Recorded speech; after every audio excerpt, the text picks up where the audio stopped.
Lady Ada, what is this? Wow. This is the show and tell. We're doing this yet again every Wednesday at 7:30. This is what we're doing. We have our show and tell. It's awesome. It's amazing. It's me, Lady Ada, and you, Mr. Lady Ada, here in the Adafruit factory. As you can see, like there's stencil machines and picking places and soldering irons, all that stuff. And this is where we do all of our electronic design and manufacturing. But enough about us. This time is about you. We'd like you to show off your hackerspace, your maker project, your soldering, your Chewbacca masks, your Pokemon-themed projects. Whatever it is that you're working on, take a couple minutes to show it off. We do have to get out of here at 7:55, so please take 3 minutes max to show your project so we can get to everybody. We're going to start off on Pedro.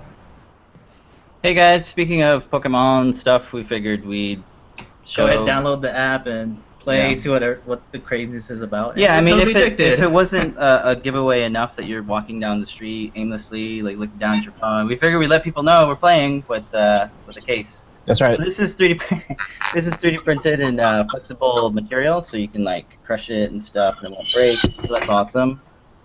We sell NinjaFlex in the shop. If you guys ever want to know how to print NinjaFlex, it's kind of challenging, but you can do it. You know, most 3D printers can do it.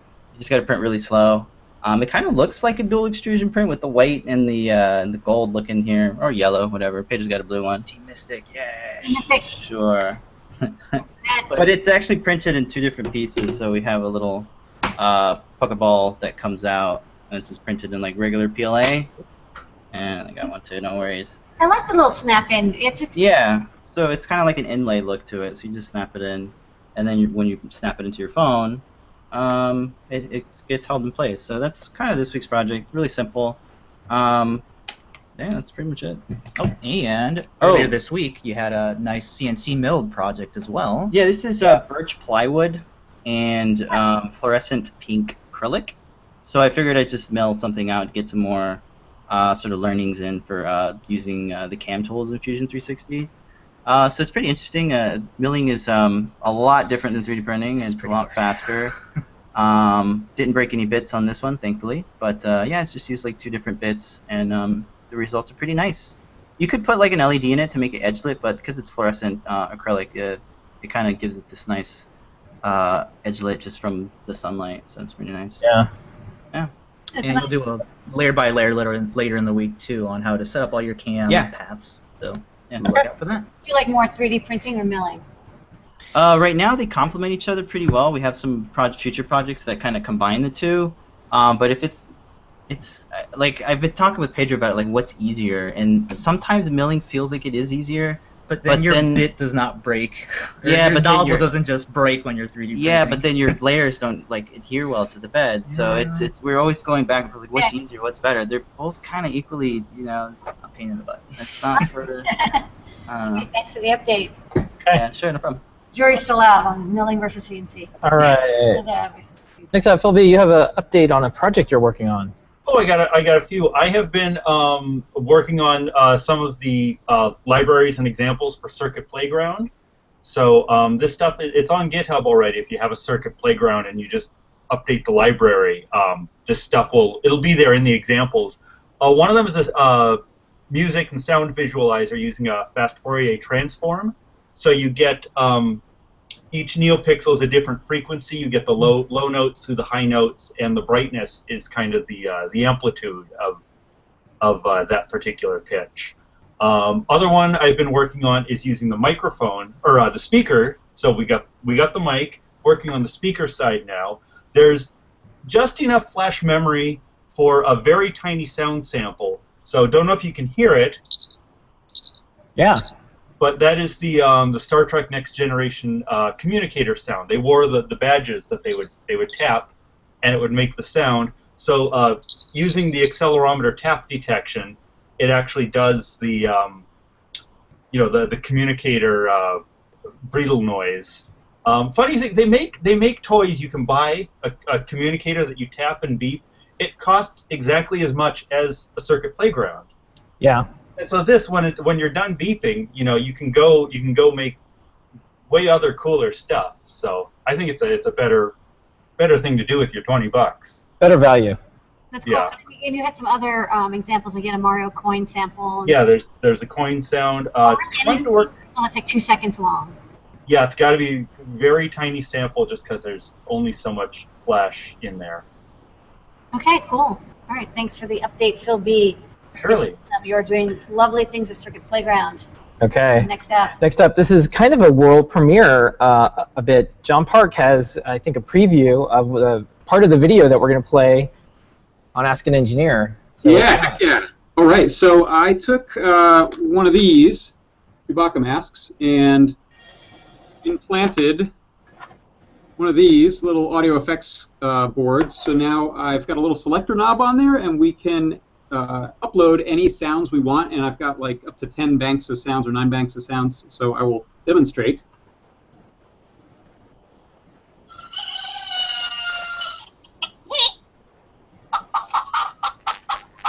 And I'll switch to a new set of sounds. This is Three Stooges.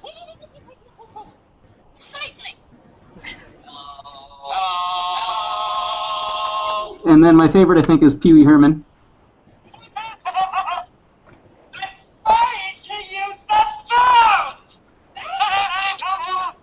So that's the project, and it's got a little USB port that I've left available there where you can plug it in and upload new sounds, and you can also charge it.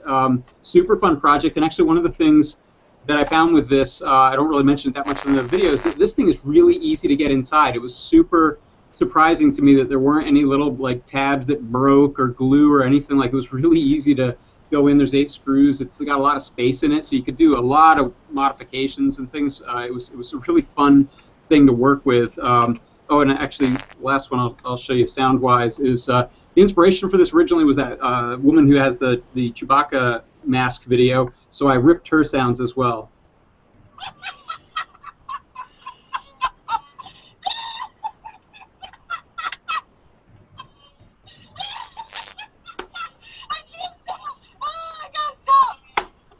That's cool. So that is my Happy Chewbacca mask. All right. Awesome. All right, welcome. Outstanding. And Welcome, John Park. yeah, and for those who haven't seen the vlog, John Park is joining the Adafruit team doing projects like this and more. So check it out tonight on Ask an Engineer. We're going to play the first 30 seconds of the video and then like last 30 seconds. So if you want to see more of these crazy sounds, that's where you'll see them. Here they come. All right, thanks, John. Okay, next up, we're going to go to Scott with an update probably for Chickadee Tech. Yeah, you're right. It's super exciting. Oh no. I just muted myself. Yeah, it was so exciting. You have nothing. Words escape you. I just sent the email out to my mailing list of like 200 people that were live. Wow. So, I'm just going to switch to the browser here quickly. I'm on your site. I'm on your site too. I'm one of the people on the site. Oh look, nice graphics. You got the animated GIFs. Yeah, so I spent the last 2 days doing like all the product photos, and this morning that animated GIF, if you can see it all stacking. Yeah. This is the blog post I did. This is the lap timer that got me all started. You can see it's Osh Park. Here's a picture I took of an Arduino Uno versus the F4 board that I'm making for a size comparison. This diagram here shows how I guess you can't see my screen, but you can stack more than one board, and this is how you manage to not conflict on pins. Basically, you consume, like in this diagram, you consume 2 UARTs and then shift everything down and pass it upwards. So unlike Arduinos, where you have to worry about pin conflicts, with this system you don't. Interesting. Yeah, interesting system where you shift the pins down rather than having a parallel and then pin selector. Right. Exactly. Yeah. It was kind of a happy byproduct of using surface mount connectors, is that you can actually change the way they're connected from the top to the bottom. Oh, right. Okay. Cool. Yeah. And there's a picture of it all stacked, and I'll just show the front page too because you guys were looking at it. Picture of a quad, and then we have this like animated GIF of everything stacking that I did earlier. Yeah, this is a cool animated GIF. Nice work. Thank you. Yeah. All right. Well, you get as many stickers as you want, but chickadee.tech, check it out. And we also had recently posted some of your stuff, and then there's some past show and tell videos for the folks who want to follow along with the story. You used Macrofab. Yeah, so Macrofab they do both manufacturing and fulfillment, and there's an M0 Arduino compatible coming that is the link that you guys shared, and I'm going to get back to that soon because I'm hoping to make it shortly. Okay. All right. Well, keep coming back and keep us posted on the stuff that you're working on. Yeah, we'll do. I'm itching to show you the test jig too, but I won't take any more time. Okay. Come back next week. You know where we are. Yeah. Yep, sounds good. We should have a night of like bring out your tester. Bring out the tester. Yeah, we want to do like a workbench tour night or something, but maybe we'll do testers. Okay. All right. Thanks, Here's Scott. the preview. Good luck on your launch. Yeah. Thank you. I'm itching to get a first order. Okay, well, we're doing the show right now, so I can't buy one right now. Yeah. Okay. All right, David. Unmute your mic and show us your project. Ableton sticker or poster thing. What's going on with you? Hey, what's going on? Can you hear me? Yep, you sound great. So I've been feeling extra nefarious this week with DEF CON coming up. I don't know if you guys know what a rubber ducky USB is, but it's a keystroking device that poses as a storage device. Yeah. I wanted one, but I didn't want to spend $50, and I figured the Trinket was a nice $6 to $7 alternative to that. So that wasn't really much of a project because the Trinket keyboard library already exists, and so done. But I wanted storage, and like a big part of it is like the enclosure. So the enclosure is really the project. So it's just a stripped down USB hub that I had, hard soldered a USB drive to it, and then just soldered a USB cable so I can switch out the Trinket like you would switch out the SD on the rubber ducky. So that's pretty much it. I'll just demo it, and that's my bit. So I've got a MacBook Air. I'm on my MacBook Pro.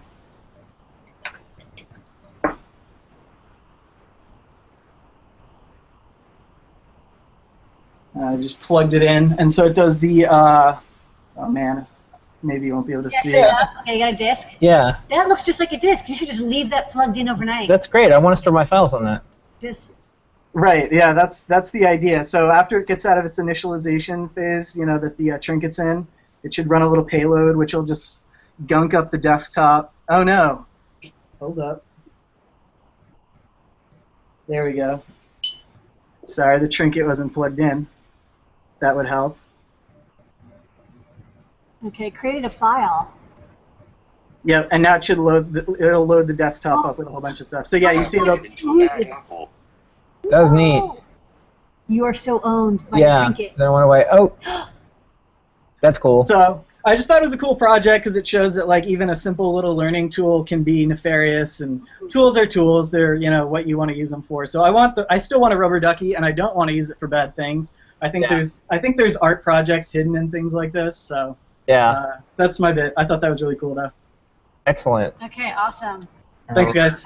Yeah, thank you. Email support@adafruit.com, and we'll send you an As You Know on the Show and Tell sticker that you can put on that owned laptop. I love it. And Thank you guys. Come back and show off some of your synthesizers. They look cool. We'd like to see next week maybe. Absolutely. Okay. Absolutely. All right. Later. Next up, Daniel. How's it going, Daniel? Unmute your mic. Hello. This is my turn. Can you hear me? Hello. Yeah, we can hear you. How's it going? So I'm so nervous because for me it's the first time on Show and Tell. So hopefully everything will work fine. Yep. So I want to show you my project. Let me switch rapidly my webcam. It's called DJR. Wait a second. And I found DJR left in my high school, so it had a really bad microcontroller. So I upgraded it with an Arduino, and it's using voice commands. I used C# for voice commands, and it's using the serial port for communicating with Arduino. Wait a second, so I can switch my microphone. Can you hear me? Yeah. Okay. Yes.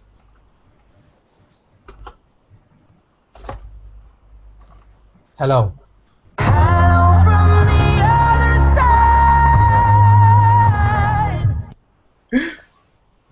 How are you?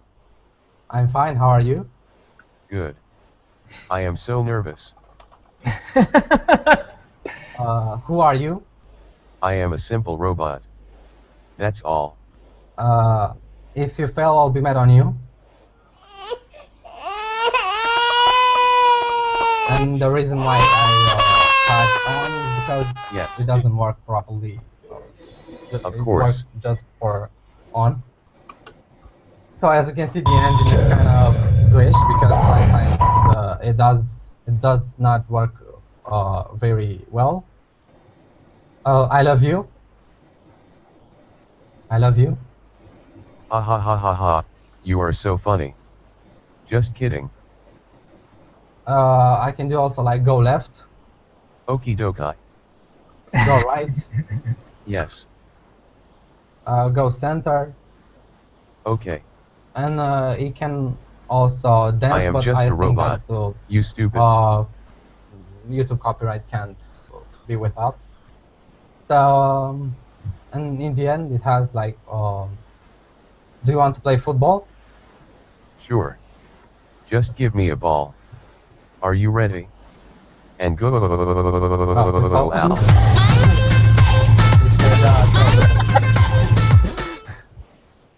So let me show you my Okay. screen here. Can you see? Okay. I am So just a this robot. is okay. You Can stupid. you stop now? Okay, thank you. So this is the this is the C# code. I use an engine for voice recognition.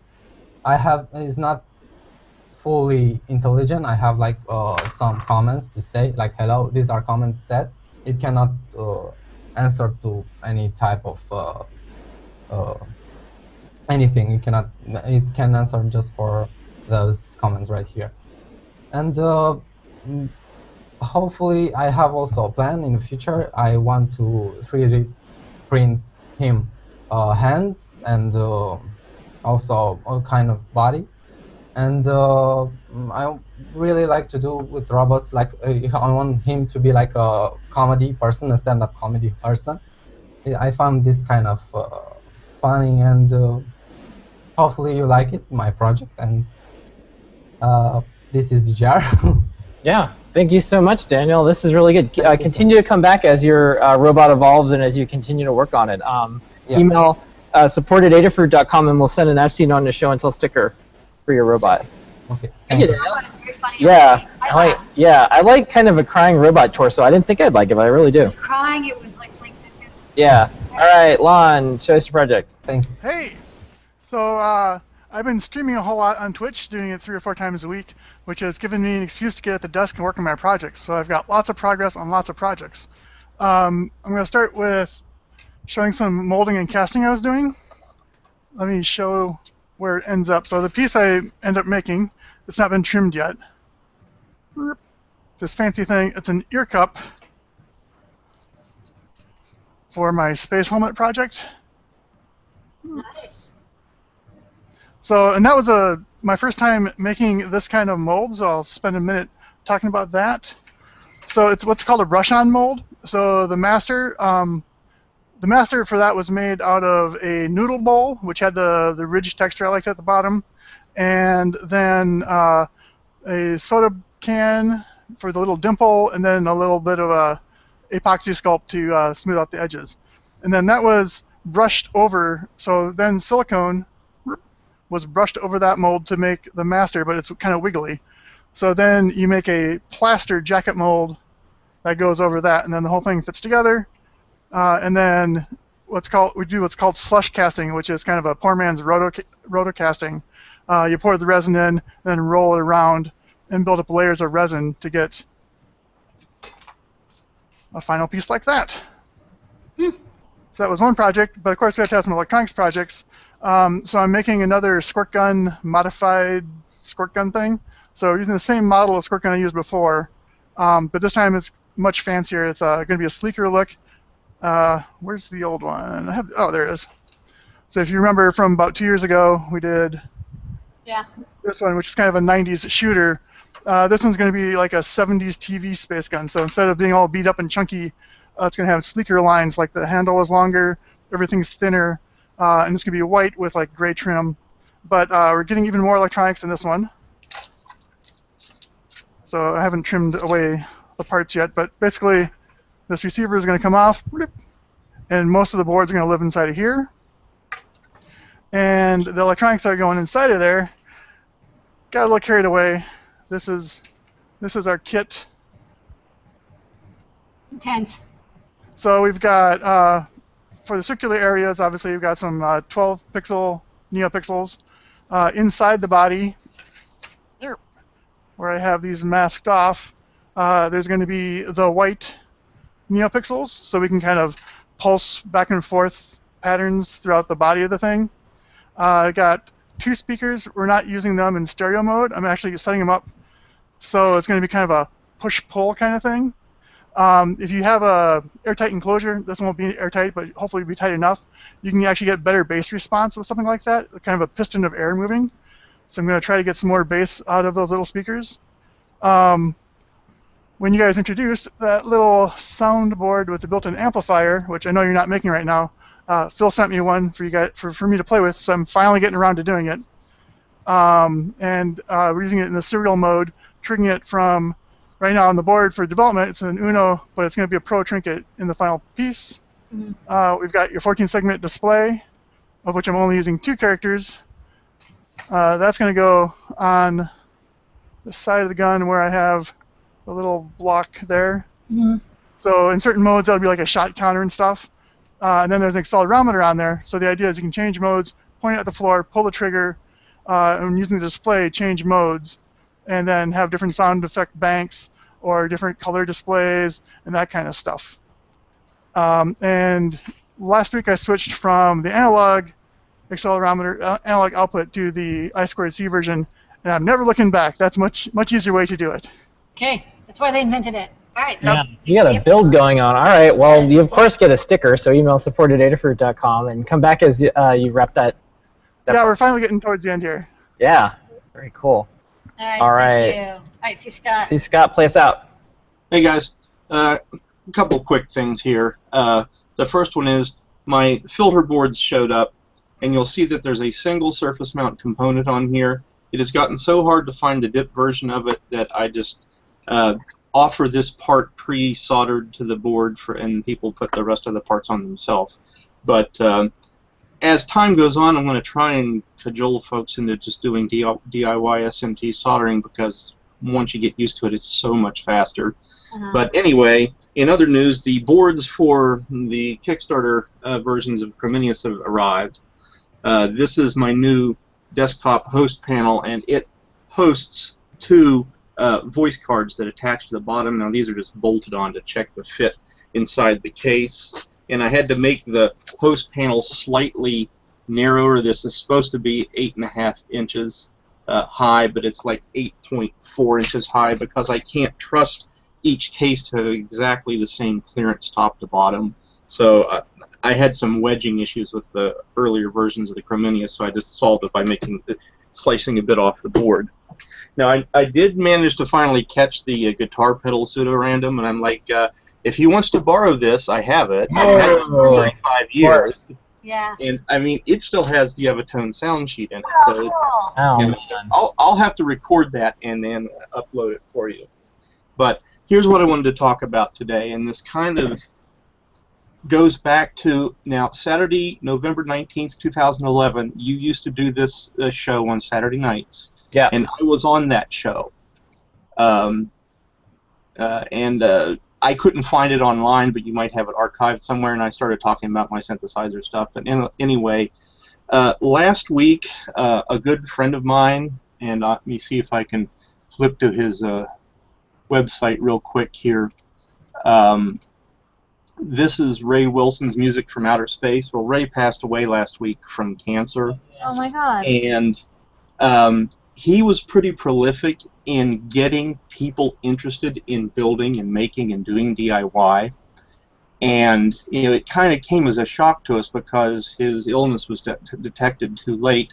And I do recommend his book. I don't know if Phil was in the loop when this particular book was made. It came out in 2013, Make Analog Synthesizer. I remember it. I was helping Lamore at the time with Adafruit, but I remember that book. Right. Yeah, but this is Ray's book for the Make organization, and it's worth getting. I mean, it's not very expensive, and his stuff is really, really good. Okay. But going back to 2011, 3 days before I got on that show with you guys for the first time, one of my best friends who lived in Germany, I called him the brother I never met, and who I considered of my generation the best analog design engineer I ever met, he died of a heart attack at the age of 47.